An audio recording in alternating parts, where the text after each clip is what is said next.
আজ মালিকের সামনে যেতেই হবে। এত আয়াত, এত কথা, কোরআনের এত বক্তব্য দোস্ত মিথ্যা না, মিথ্যা না। অতএব আমার কথা একটাই, আমি গতকালকেও যেমন আজকেও তেমন, 11 তারিখও এমন, 12 তারিখও এখন, আমার বুঝ এক বুঝ, ছোট বুঝ।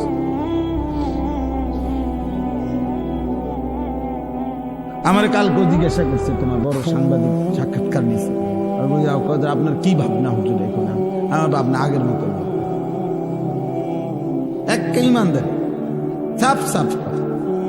উনি বলতে হুজুর আমি ক্যামেরা অন করতেছি, আমি কিছু কথা জিজ্ঞেস করি। হ্যাঁ করেন, ক্যামেরা অন করেন, নইলে আপনি যেটা মনে করে করেন। কথা একটাই, আমি একরকমই ভাবনা, আমার ভাবনা এটাই, আমার আখিরাত, আমার আখিরাত। ওয়ালাদ-দারুল আখিরাতু খায়রুল লিল্লাযীনা ইয়াত্তাকুন। আমারে যদি বোকা মনে করে তো বোকাই আমি, বেকুব হইলে বেকুবই আমি, অসুবিধা কি? আপনার চোখে আমি বেকুবই থাকলাম, সমস্যা কি?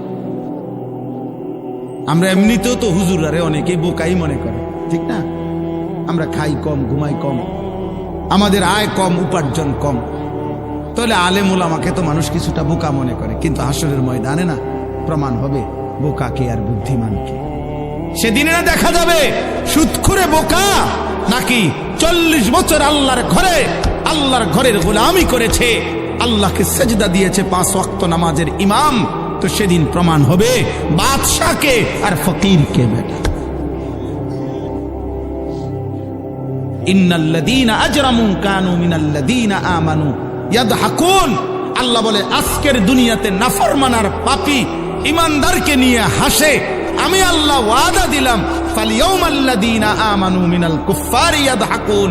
সেদিন আখিরাতে ইমানদার বেঈমানকে নিয়ে হাসবে। এটা কোরআন শরীফের সাফ আয়াত। আজ আজরাম মুজরিম, আজ পাপী হাসে, সেদিন কে হাসবে? ইমানদার হাসবে, ইমানদার হাসবে।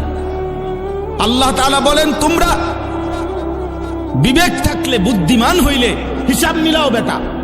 আরে ছেলেরা নাফরমান ছেলে, তোরা যারা নামাজ পড়ো না, একটা সেজদা তোদের যাদের কপালে নাই, নাফরমান তোর পিছনে এরকম আল্লাহর নাফরমানি করেছে যারা, তাদের